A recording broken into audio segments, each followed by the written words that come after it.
What's going on, fishing friends? I'm your host, Grant Elliott, and welcome to the Fishing Corner, which is brought to you by Old School Tackle Company. The Fishing Corner is a part of the Tight Lines Company, and tonight we are going to travel from freshwater of last week down to the Southern Bay and really focus on that salty bite down there in the southern portion of the bay. We have with us two captains tonight, Captain Cole Langley and Captain C.L. Marshall, that really have fished for a long time down in that area. And it's kind of cool because, Cole will fish a lot up in that river, hit the western side, and he'll go to the eastern side as well, whereas CL is kind of a Pocomoke Sound guy.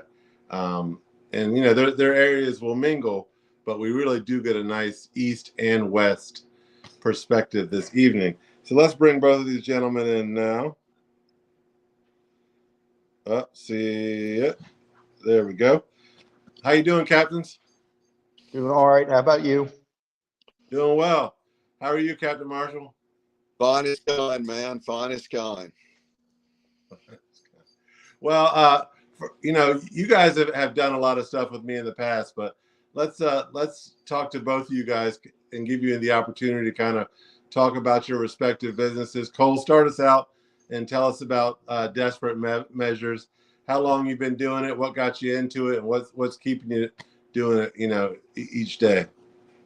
Yeah, I guess I started working on the back of the charter boats, the bigger boats with Dad when I was probably 10, 11 years old, and did that for a long time. And a couple years ago, I kind of saw the writing on the wall. It seemed like everybody wanted to do light tackle fishing and fly fishing, so I built a boat specifically for it and kind of took off with it, and it took off well. I'll be honest with you, I've fallen in love with it. I really enjoy it now. It was kind of a new thing to me a few years ago, but I can see why everybody likes it. It's the way to go. Yeah, and what did you do for a long time? Tell us about kind of the family business as well. I was born and raised in the charter boat industry. That's what I grew up knowing, and I started out working on the back of the boats and working on the boats, all the maintenance and stuff. And when I turned 18, I went and got my captain's license. I think I was more excited to go get it than I was my driver's license, and started running the boats right alongside Dad. And like I said, I did that for a long time and never really gave anything else a thought until started seeing how the light tackle thing was going, and start to dabble into it, and that's pretty much all I do now. I don't even really get to run the big boats anymore. Yeah, Captain Brian McCormick, who Cole, I know I don't CL. I don't know if you've met him. Brian launches a little bit further north out of Sandy Point. He'll launch a lot of places, but he's more of a probably Chesapeake Beach, Chop Tank North. But when his son turned 16, his son Will, who's a great young angler, Brian gave him the option of a boat or a car, and young Will chose a boat. And I was like, that kid's all right. That kid's all right. CL, what about you? Tell us about Tangier Sound Charters. How long you've been doing it? What got you started, and what keeps you doing it each day? I think the main thing that keeps me doing it each day was it. This is the best job I ever had, man. I got to tell you, every day's different. It's like, and Cole will tell you, every day's like piecing a puzzle together. What's the bay going to give me? What kind of weather I got? What kind of anglers do I have? How am I going to make this work for these people? And every day's different. And for me, that's the exciting thing about it.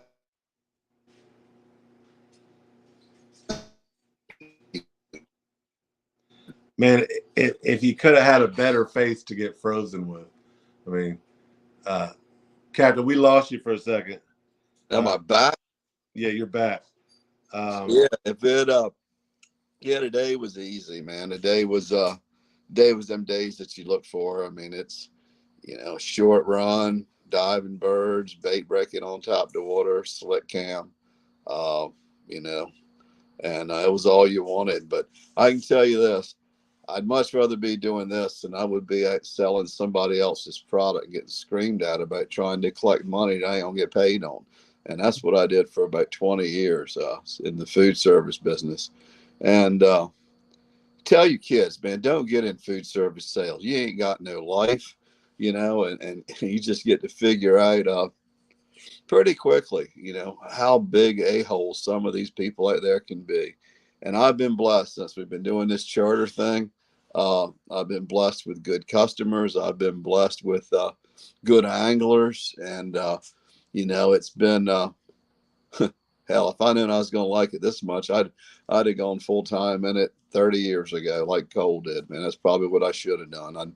I'd have a lot less gray.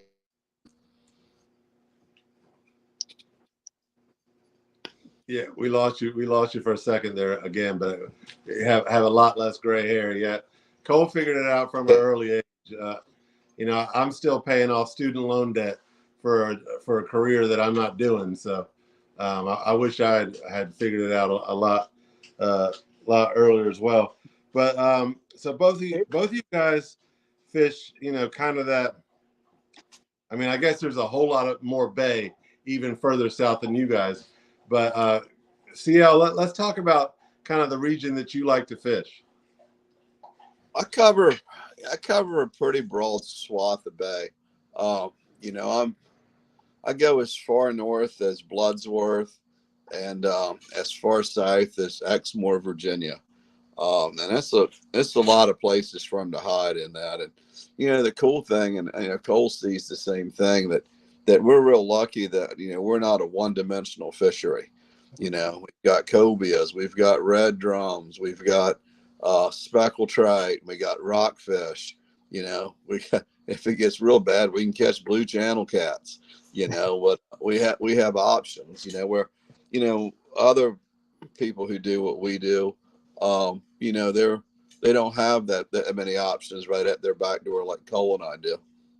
Yeah, and I think that's the reason we get to stay close to home. A lot of these other guys, they gotta travel around to keep a season going year round, where we can pretty much stay right here at home and we got something to do. Yeah. I know it's one trip in my mind sticks out this year, and I'm sure you've had this happen, Cole, but we've had inner beltway inside the beltway people. And we caught a citation red drum, a citation rockfish, a speckled that just missed it, and two black drum on the same. And because of where we are in the bay, we have that option, and we can move around a little bit. When tide goes slack, chase that black drum bite. I mean, right now it's all rockfish and the occasional speck, but man, that spring was something. Black sea bass, don't forget about this black sea bass now. Man, I ain't finding one, man. Send me some numbers. I ain't find I ain't find a keep black sea bass in the bay yet. I ain't looking either. Hey, they worked their way all the way up to the mouth of the South River this year. Yeah, I'll be looking for that tackle. I don't know. Maybe CL can tell me different, but I don't really ever remember messing with them like they are now. I remember catching them here and there. You catch a couple, but to be able to say, "Hey, we're going to go over here and we're gonna catch some sea bass just to kill some time if you want," I ain't seen that. Yeah. Cool. CL, you're freezing a lot. I'm not sure if there's a connection issue, but I would say probably every 10 seconds we lose you. Captain Cole, if you could sort of walk us through kind of what your neck of the woods is in terms of your territory. Yeah, I mean, I really don't venture much further north into Patuxent. Down south, I'll go down to the Cut Channel below Smith Point a little ways. And then I spend a lot of time on the islands. I hit Chrisfield areas for the most part, but if you pretty much just draw a box from Patuxent down below Smith Point and over to, to the sound over there where CL is, that's pretty much my range. If I can't find fish in that box, there's a problem, And you guys, I'm sure, have crossed paths because your areas do overlap. I'm sure you probably didn't know it, but I mean, over the years, I'm sure it's happened once. I'm sure at some point in time we've probably seen each other out there and not known it. But for the most part, CL's got a great gig over there. I'm jealous of those guys over there most days. It always seems like they've got a corner they can tuck up in, or they can always find somewhere to go fish that day. And sometimes that can be tough over here. Those back guts and stuff they got over there. I'd love to have them over here. Oh, I'm dying. I mean, Cole, I love fishing with you, but I'm able to fish with you fairly often because you're only an hour and a half out of the way. Yeah. I was trying to figure it out today. I was like, I could fish with CL. I could trailer the whaler down to Point Lookout and drive over there to the Pocomoke Sound on the boat, and I'd probably save myself an hour. I'll tell you, we were over there for the Tangier Classic this year, and CL tell you it blew right good. And we had one day there where we just kind of tucked up in one of those guts and really didn't think much was going to happen that day, but it was good fishing. Just way up in those guts. They're not even on a chart. You're back up in the green area of a map somewhere, and and there's fish all back in there, man. It's I'm jealous. Go ahead, Capt. I had a rough day recently, and I was 3 hours into the trip, and it was a casting trip, Specs and Rock, and we hadn't drawn a bite. We hadn't drawn a bite, and that's exactly what I did, Cole. I went way back into the green areas in the marsh, and using wake bait, ran up on a bunch of puppy drum and rockfish, and we worked them and then wake baits, man. I don't know if you've been throwing them or not, but man, what a nice addition to the arsenal this year. But we worked them pretty good, and things worked pretty well. Yeah. CL, walk us through that real quick. Walk us through what a wake bait is, because we had somebody chime in. Doc Grandis, I hope I'm not mispronouncing your name. He's chiming in from California. I know Rodney's in Missouri, so help us out with that. What's a wake bait? Wake bait's basically, you use the Zara spooks and stuff where you walk the dog on top of the water, and some people get it, and some people struggle with it. I struggle with it. This wake bait thing, you flip it. Oh, where is one? I think they're in the boat. You flip it out there, you hold the rod tip high, you crank it slow, and it just walks the dog right on top of the water, just as pretty as you could ever imagine. And then it goes under when it gets hit. So it's a hell of a bait in a shallow basin. It's on some deep water, moving up where it kind of heads up, and that thing's full of water on a nice first of an ebb tide. That's what I'll be throwing. But it seems like when we covered you guys as sort of areas, that Cole, a lot of your fishing is going to be on the western shore, and you go over to the eastern shore. But between the rivers and the western shore and CL, you're going to be kind of more focused on the eastern shore. Is that accurate? I go where they are. I've fished the Back River Reef this year out of Pocosin. I've been just north of that a little bit. I've been to the Patuxent River this year. Wow. Yeah, if that Spanish mackerel bite up there was pretty cool, and I could have got by without going, but I thought it'd be fun to do something different, and we did. We while we were over there, we eased up into the tiki bar as well, so it wasn't all bad.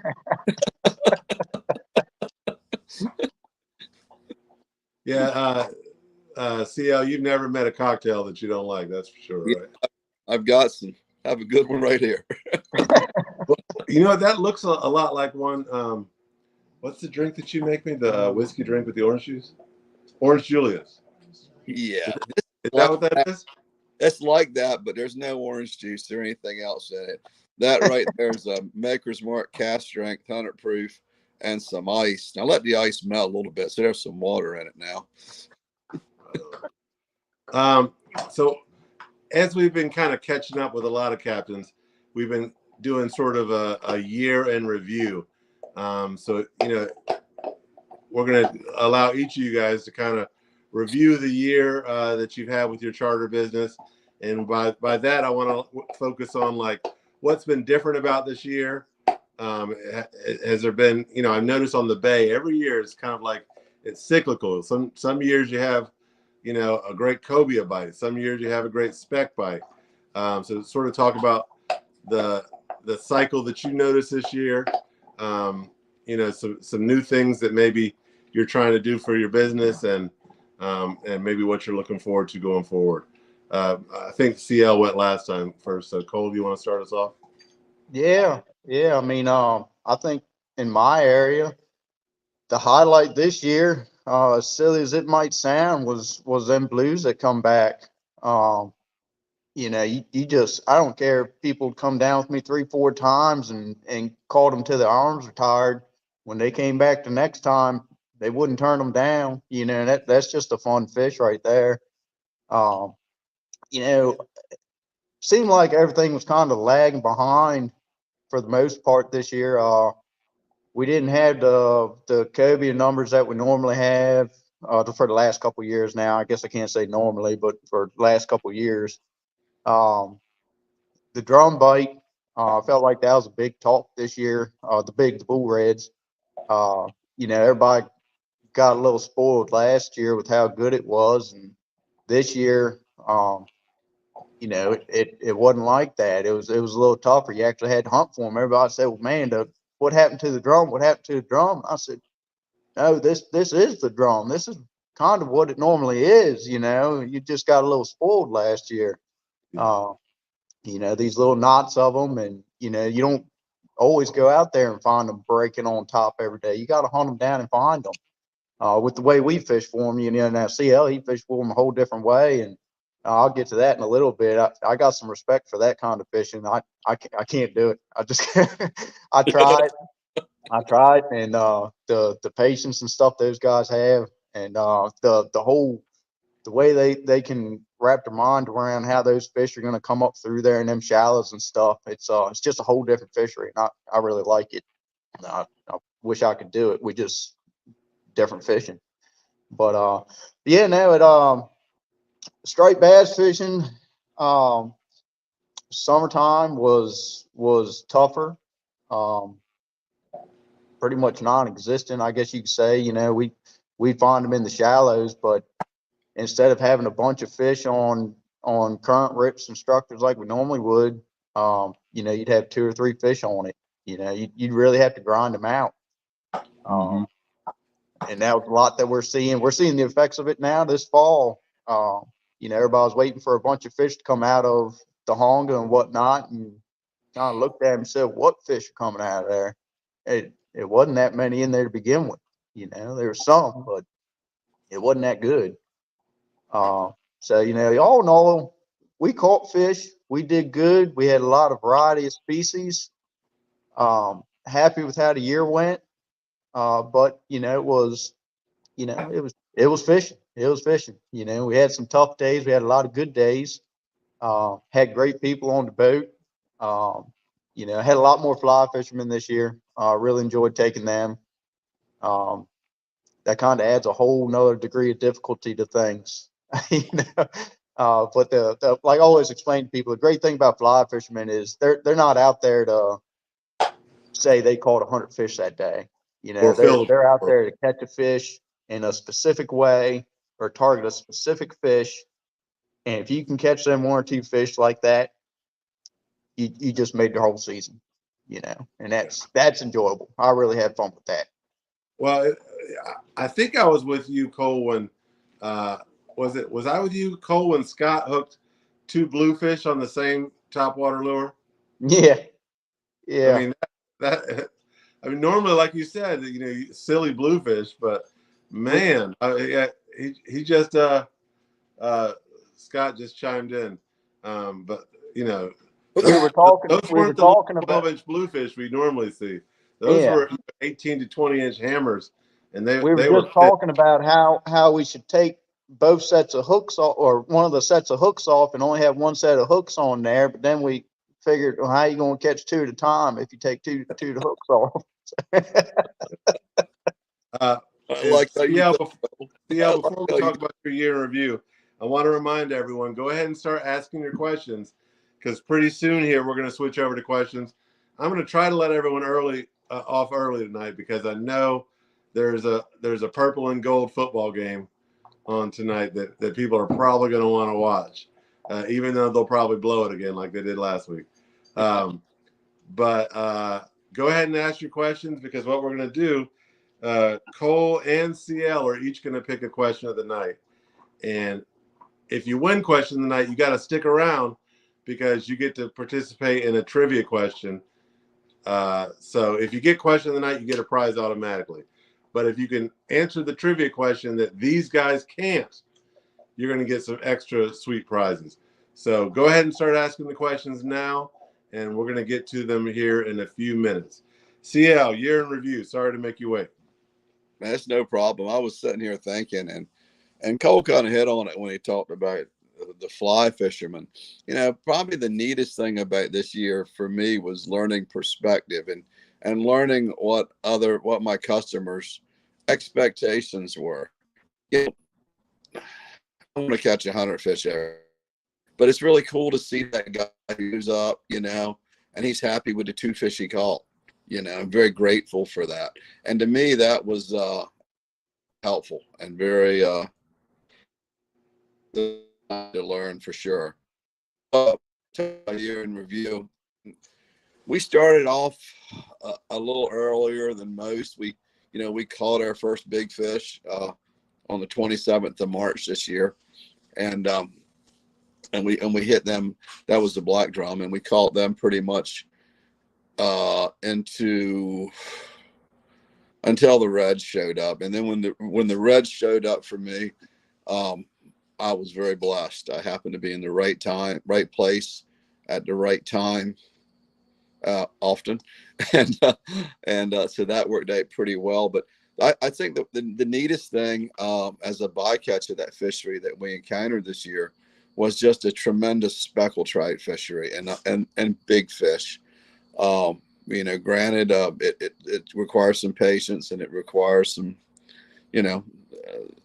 it's not the most fun fishing in the world at times, but we had some really nice quality fish, and I'm happy to say that probably of the fish that we had over 24 inches, probably half of those were released, and that's not my call. That's customers' call. They want to take them home. They get 4 a day to bring them, but on the customer's request, a lot of those fish were released, and Cole was right on target with those bluefish, man. When they showed up,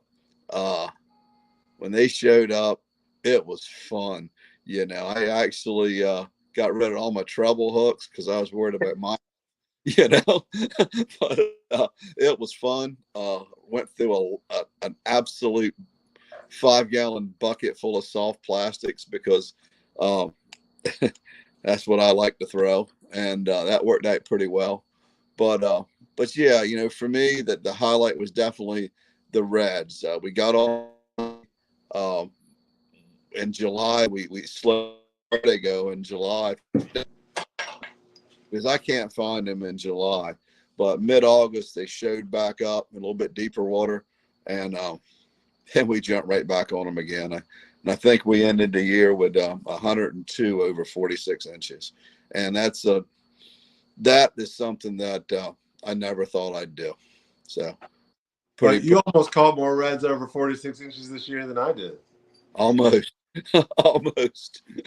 Yeah, we had a really good, and it was good. Well, you said 46. Oh, I thought you said 4 to 6. Nah, these are big ones, man. We ran it, and the other thing that was really nice too, And I hope you had the same thing over where you are, Cole. But we had like, did you have a little run of puppy drum there at the end? Oh yeah, yeah. And I'll be honest with you, it wouldn't surprise me if we could still go out there and jig one up here and there. They moved offshore there as of last week. They were still out here in 30, 35 feet of water on some of the structures. Mm-hmm. It was random. We'd be jigging on rockfish and then black sea bass, and you pull up a puppy drum. Yeah, So they're still around. They were. yeah. But that I'll let you know tomorrow if they're still around. we had a nice fall for those, and that was unexpected and certainly welcomed. That's for sure. So Yeah. For both of you guys, it seems like puppy drum in the bay, at least, from where you guys are north, it's just like some years it's good and some years they're just not there. Have you guys noticed the same? I think they're there. I think we just don't catch them. Cole and I don't get them all. We try, but we don't get them all. You leave a couple. Going to another species of fish, one thing I've noticed, particularly down where you guys are, is the last few summers, the rockfish really after like May just aren't there anymore. You know why? Why is that, CL? Because there's no food. That's a whole nother discussion. Well, we have I'm going to let this first question in. Scott with Lucky and Blessed Fishing said, CL had a gun. Grant has a dog. What's Cole going to do? I don't like cats, and that damn cat was getting ready to jump up on my wife's car, and he won't be back for a while. I'm gonna make sure these two don't hurt each other. Hey, pipe down. We don't need the animal activists after tonight, Cole. I've heard enough. I've heard enough animals today already, man. It's been good. Scott, don't worry. That we know that's not your question. You'll still get your question in for the evening. But I'm glad that the questions are important to our guests. That's for sure. Yeah. Hey, Grant. The other thing that was really interesting is, we call it some pompano, but we caught some sheep's head in places that I didn't expect to see them. I'm talking, 4 or 5 feet of water. That actually surprised me as well this summer, and we did that on more than one occasion. And I don't know, man. I kind of like fishing for them in that shallow water. I mean, a strong fish like that in shallow water, it has nowhere to go. That must be quite a fight. Oh, he's got a place. Things are changing, and we're definitely getting different fish up here, and I'm not mad at them. They can keep on coming. It's not bad fish coming. That's right. Yeah, it seems like these southern fish every year kind of pushing a little bit further. I mean, there was cutlass at the mouth of the South River this year, and I'm not talking about just a few. I mean, guys were catching buckets of cutlass fish. Yeah, I didn't catch one. I avoided them. I'll be honest. I saw this cutlass fish one day out there, and it was actually out there in the mud leads, and I just kind of turned the boat the other way and kept going the other way. I've heard they taste good. Yeah. Yeah. You seen teeth on them things, bluefish bad enough. Yeah. Yeah. Some people like potted meat too, man, but Well said. So we're going to move into questions in just a minute, but before we do that, I want to talk about what you guys have coming up. It's a rockfish thing from now until really until the spring. But what's your approach going to be really for the next few months? And if somebody were to come fish with you, CL, what can they expect? Well, rockfish right now is the star of the show. That's for sure. Where I've been launching from recently at the mouth of the Pocomoke River, we've been able to, I'm not mad at these blue channel cats. I'm okay with catching 3 or 4 of them a day. Something a little bit different. They're delicious to eat, and I like exposing people to that. A lot of my customers, they're still thinking catfish is not a desirable product to put on their table, but we'll catch 3 or 4 of them a day, and I'll actually clean those for them and home with those, and to a man, everybody's really been liking that. The perch fishery is good. That's not going to be nothing but get better, but right now the star of the show is the rockfish. I'm attacking them a couple different ways now. Mainly it's soft plastics, lead heads. I try to stay away from the hard bodies. One of the things I've been doing lately, especially if I have a group that don't cast too well, is bank trolling. Catch a high water, throw out some bucktails behind the boat, let them hold the rod, and just troll real low down the edge of the bank. We're right around some leads and shallow water stuff, and that, excuse me, and that usually provides enough action to keep us going through the day. And it's fun. You never know what you're going to catch. So, I think a day with me is just fun. But the breaking news, and I'm going to drop this on you guys right now, and it's something that Cole, I don't know if it'll affect you or not, but it certainly affects me on a daily basis. Is the rumor on the street is Drum Point Market's been sold. So where am I going to get my crab cake in Smith Island? Come on. That's what I didn't know that. That's what the redhead in there told me the other day. Oh no. Now, does that mean sold and they're going to start a different business in there, or it's going to be under new ownership? I don't new ownership. Don't know what this lady's going to do, but if you've not had a Drum Point Market crab cake, you haven't lived a complete life. Am I right, Cole? You are absolutely right. So I don't know what they're going to do. They close at 3, just so you know. But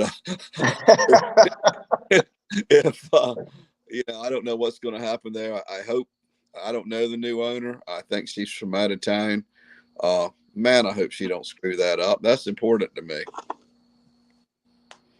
No, that's a shame to hear, but that's what's happening to the whole island though. It's what's there is there. There ain't nobody left there to really take it over. So it's gonna happen. I think she said there were 75 people who live on in Tylerton now. 75. So I don't know, man. That's damn good crab cake, and the soft crab bites are pretty good, and I look forward to going in there, a couple times a week. That's for sure. Yeah, that's a shame. Craig Evans, maybe you can give us more information on that. He says Harborside and Ewell. Yeah, I've not stopped in there, but looks like I will. Yeah. Guys, we have about. I'm going to start on some questions now, but go ahead and ask a few more because we do have a few more minutes. Like I said before, I'm going to try to cut us off around 8:15 so everybody can go watch the Ravens game. But let's see. I think we're going to get higher ratings than they are tonight, Grant. Let's do it. I'll say we can keep this thing going. I got a fresh case in the fridge. Let's roll, Cub. All right. So I don't know if the Y is pronounced or what, but Yadoc or Doc Grandis, I'm not sure. He said, you guys covered rumble fishing a lot. What happened to them? You guys hear anything about that? I have. See, isn't rumble fish a thing with you that you work with? Yeah, rumblefish. I think there's some changes that are coming. I think there'll be a new name probably the first of the year that'll come out. I'm actually pretty sure of it. Some of the product, there'll be some new product coming out. I may have used some of it today, and it'd be very similar to the product that's in the past. I mean, like most things, it's a partnership that dissolved, and we're just going to go ahead and relaunch that thing here in the beginning of the year. And I wish them the best and hope to be part of it. Yeah. Good stuff. Let's see. What we got here? Oh yeah, Carl. longtime watcher of the show, said, "What's been the best, Oh, Carl? What's been the best color jig so far this year?" And he followed up with, "And the size of the jig." So, best color jigs this fall so far. go ahead, Cole. Well, I'll tell you, it's metal and it's shiny.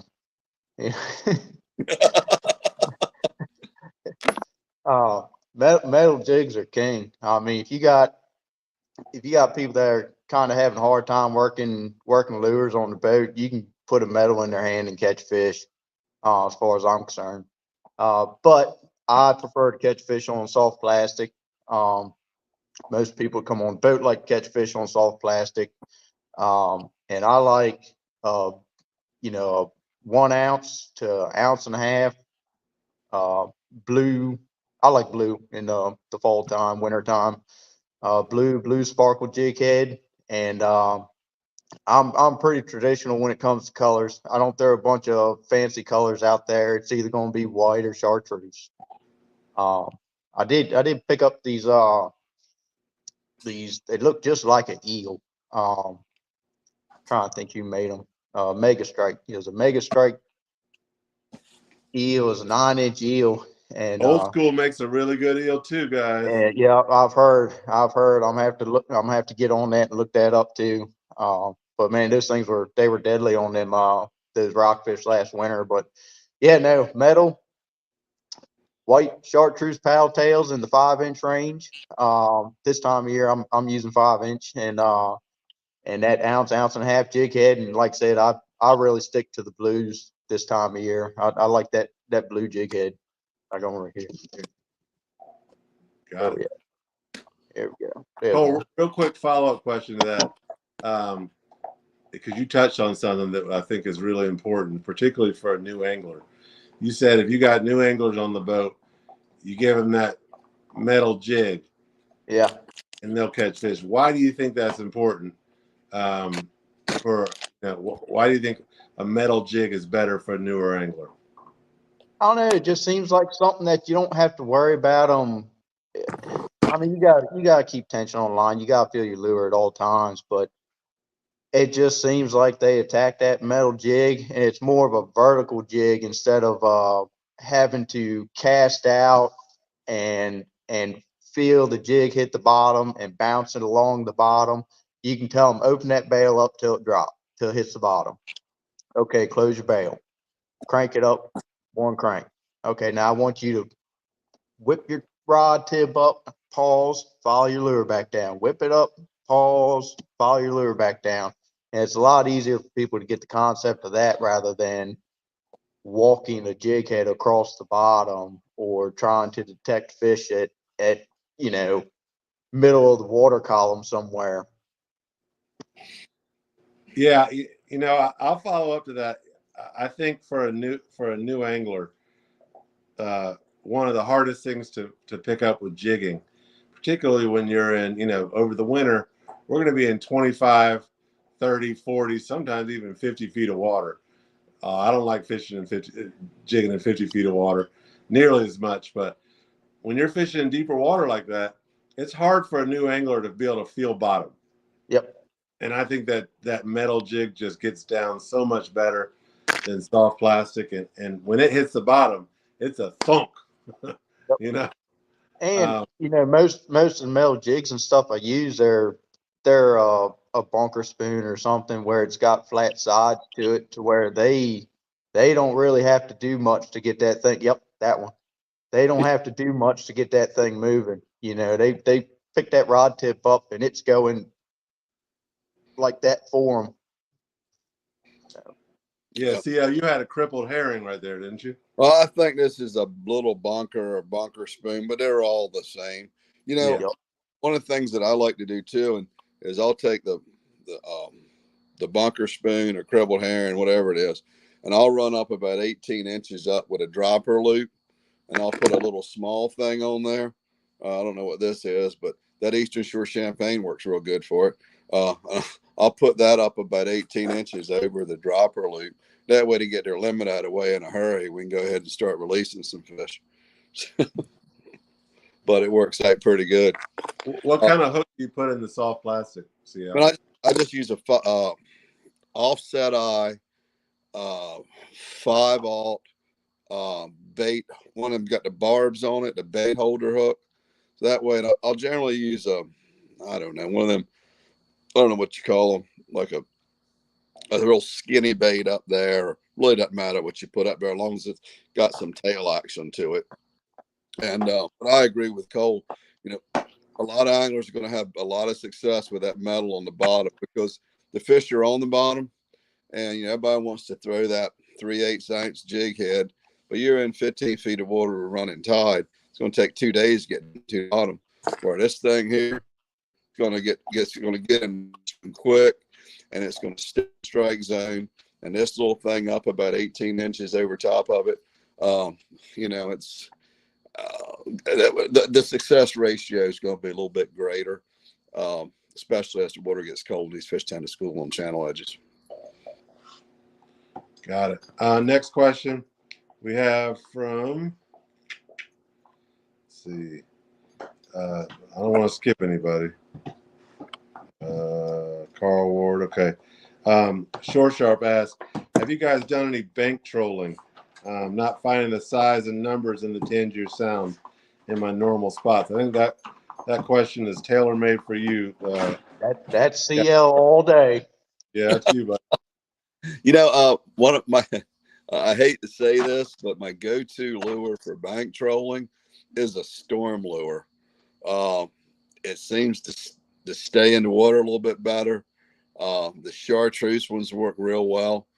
You talking about like a storm shad, Captain? Yeah, just your regular, you know, green package storm lure that they're a dime a dozen. I think there are about 18 different knockoffs of it. But I've probably got, well, I know I've got 6 of them on to set up for tomorrow. But that's a great trolling the back. It doesn't get hung up quite as much. Bucktail. That's because it goes down a little bit. So they work out real well. But you know what I could start there. You know, if he's not having any luck, you know, trolling in the areas where he's been, you know, hell, you'd be surprised how many days on a charter trip I fish places I've never been before. You know, because it looks good, and you know, and we end up finding new places, new fish that way. You know, I'm not afraid to move. I'm not scared to try something new. I'm not scared to try a new place. Sometimes it works, man, and it'll stick with you for a while. Yeah. I want to remind everybody, if you asked a question, stick around for a couple more minutes, because if you get question of the night from either one of these captains, we're going to have 2 of them, then you have a chance to win additional prizes with our trivia, who Cole is not looking forward to because he says he hates trivia, but we're gonna make him do it anyways. Let's see. Scott with Lucky and Blessed says, here's my question. With rockfish, when do you switch from paddle tails to metal? Is it a condition thing or time of year? Well, I can tell you, I don't generally break out metal until the fall. And that's just because in our area, it just seems to be what works. You know, well, I say that we use a lot of metal on them bluefish and stuff too, but as for the rockfish, springtime, I'm not really using metal. I'm throwing soft plastics. It just seems to be the fall time that bite really kicks on for that metal. For me. Yeah. What about you, CL? Yeah, I agree. I used metal once this summer, and it was in the middle of the summer, and I was in some deeper water, and the fish were right under the boat. It was an anomaly. It wasn't the norm, and my guys just weren't getting down there to catch them. So I switched out real quick, and we knocked that piece of business out right quick. But yeah, I agree with Cole, man. When the water temperature, you know, starts getting, you know, below 60, I'll start thinking about it. You know, today it was 52. Today it was 52, and I found a nice top water bite all day, and I use soft plastics for that. which was a lot. But yesterday we jigged fish with metal pretty much all afternoon. Kept moving from place to place, kept looking for them. Finally find some fish, and that's what we use, man. We use the crippled herons with the little dropper thing up top, but yeah, this time of year, I say water temperature gets under 60, it's time to start thinking about using some metal. And like CL's saying is, summertime, springtime, we're not fishing the deep water, so metal's really not going to do us any favors. When you're fishing in 1.5 to 3-4 feet of water, Yeah, you're not using that struggle with metal with yeah, anything. you're not throwing a 2-ounce sting silver out there to a marsh bank. It's not going to work. Yeah. We're going to speed round a couple of questions here. Carl asked, have you found any white perch recently, CL? Haven't looked. And then I think we only got, let's see, do we have any more questions? We have one more, I know. We got two more. Shore Sharp asked, do you think we will ever see numbers of weak fish like we had in the 80s? I've heard of guys catching big trout up in, up in New York. Absolutely. I think so. I think you'll see them. I had some guys the other day, and they fish party boats offshore. They've been hammering them about 20 miles off the beach. And I don't know about you, Cole, but I had more gray trout this year than I've had past. I remember when I was a kid, you used to have the schools of rockfish and stuff come up channel edge, and if you could make your way through them rockfish to get down below them, you had them weak fish on there two at a time. Tide runner. Yeah. And and they were nice fish. They were impressive fish. And wasn't that? It was probably maybe 10 years ago or so that there was some pretty good balls of them that came up in here. And you had to catch 100 of them to find one that was a keeper size. But it was a lot of the young ones came back up in here. And this year again, there was some pretty good numbers of them come back up in here. So it's a good possibility. Might. Flounder coming back a little bit too. Yeah. Hey Cole, I had a real good day on the gray trout at the San Marcos. Is that right? A month ago. That's very good. Good to hear. Robert Figliozzi has two questions. One of them is a joke. I think it's a joke because he asks, what is the deal with the all blue metal lure? And guys, I got to tell you, if you know Fig, there's a little warehouse in China somewhere that must know Robert Figliozzi by first name, because he has brought the all blue metal jig to the Chesapeake Bay for sure. Man, because I mean, the first time I fished with him, he was screaming about this all blue, and I was just ignoring him until he was out fishing me 3-1, and I switched the thing, and man, did I start catching! But it's a metal flutter jig. What you got there, Captain? It's blue, baby. It's blue. I think his serious question was, is the water being clear causing it harder to catch fish? And that, man, I don't want to be biased, but that's a very good question. It is a good question.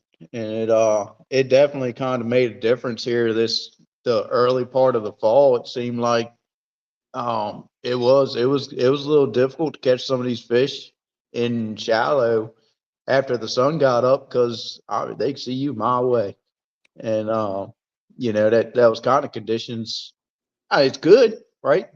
Clean water, clear water is good, but it made it a little bit harder for that I really noticed it.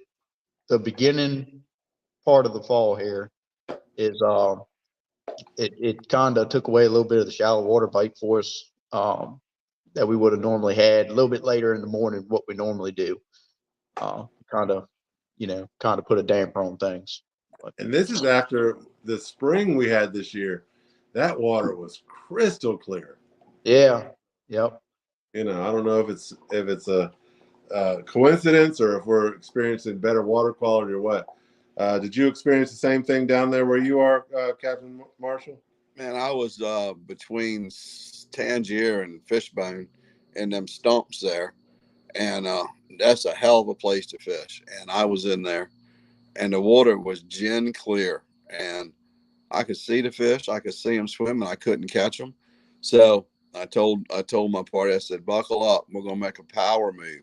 And I ran way back up into the brackish water where it was dirtier, and I could catch fish in that brackish water, but I couldn't catch them in that clean water. So I got out of there.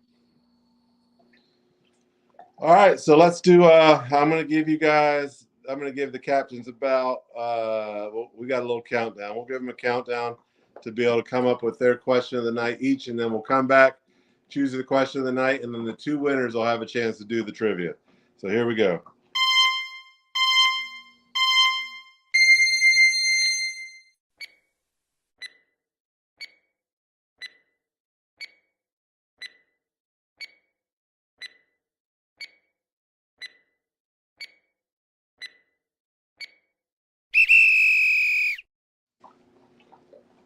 That was pretty cool.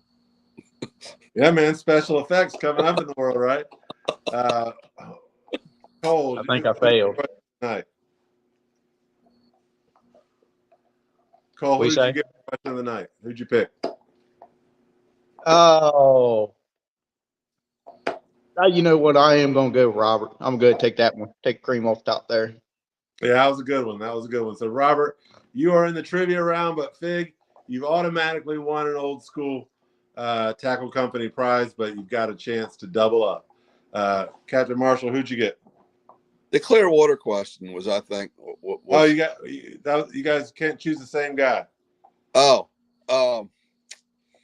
Lord! Now I'll go through the others for you. Okay. Yeah, thanks. At least so we had weak fish numbers like the 80s. We Yeah.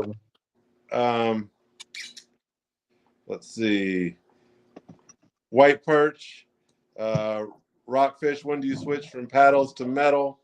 Bank trolling from shore sharp. That's it. Bank trolling. That's it. All right. So shore sharp and Fig, guys, comment in the chat real quick so I know you're still here. All right. So just say here or I'm here or whatever. I'm gone.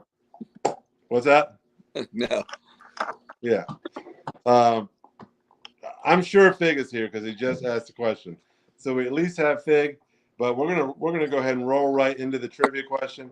And guys, if you're not Fig and shore sharp, wait just a second to answer the question. Yeah, Fig went fishing. That's what. Yeah, Fig's always going fishing. Fig went fishing. Wait to answer the question until people have had a shot. So, question for the night. The trivia question is, and we're gonna play closest counts. So close only counts in horseshoes, hand grenades, and tonight's trivia. So the trivia question is the Virginia state record speckled trout. Who caught it? How much did it weigh? And where was it caught? See how this has got you all over it. Come on. Again. I'm gonna take it first. No, hang on. We got it. Hang on, Cole. Hold your horse. Virginia state speckled trout. Who caught it? How much did it weigh? And where was it caught? So Cole and CL, on a piece of paper, write down your answers. Okay? You didn't tell me I have to write. Well.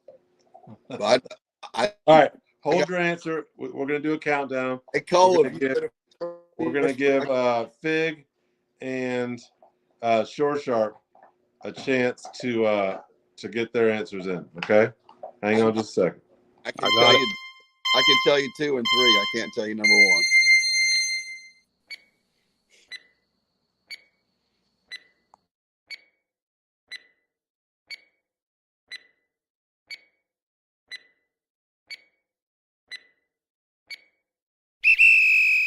And I left out a very important rule. No Googling. So Cole, I don't want to see you over there like typing away. You cannot disagree with any answer I have. I only have 1% left on my phone, so I'm gonna show it to you real quick. Okay. Hang on. Don't know the guy. This is Shore Sharps. 14 pounds, Elizabeth River. Fig, we need your answer. Go ahead, Cole, since you're about to run out of battery. It was caught in the water by a good angler, and it weighed a lot. Man, 3 for 3, bro. Tell me I'm wrong. Oh, you're right. You're I right. don't even know why we're playing anymore. That's it. That's the show, folks. Have a good night. What you got? 16.8. 16.8. Beach. Mason Guys, Beach. CL Marshall has 2 out of 3. And in order to win the prize, Cole, the guy wasn't a good angler. That's bigger than the state record in most of the Mid-Atlantic states. That fish was only like 29 inches long, 28 inches long, but it was built like me. It looked like it ate a 2-pound bluefish. Big, you got to get answers in. All right, we're gonna give Fig 5, 4, 3. He's got a slow internet connection. 2, 1. Come on, My Fig. phone died. Phone's died. See y'all later. All right, everybody. Take care, Cole. Thanks so much, everybody, for stopping by. Fig, you'll get a prize, and so will you, Short Sharp. But unfortunately, neither one of you guys answered. Oh, Fig missed the question. Unfortunately, neither one of you guys answered more questions correctly than CL Marshall. So next week, we're going to do a show with Big Bird and I think Sean, his fishing partner in Ocean City. Thanks so much, everybody, for watching. Thanks, CL. Thank you, Cole. And we'll see you all next month. Peace.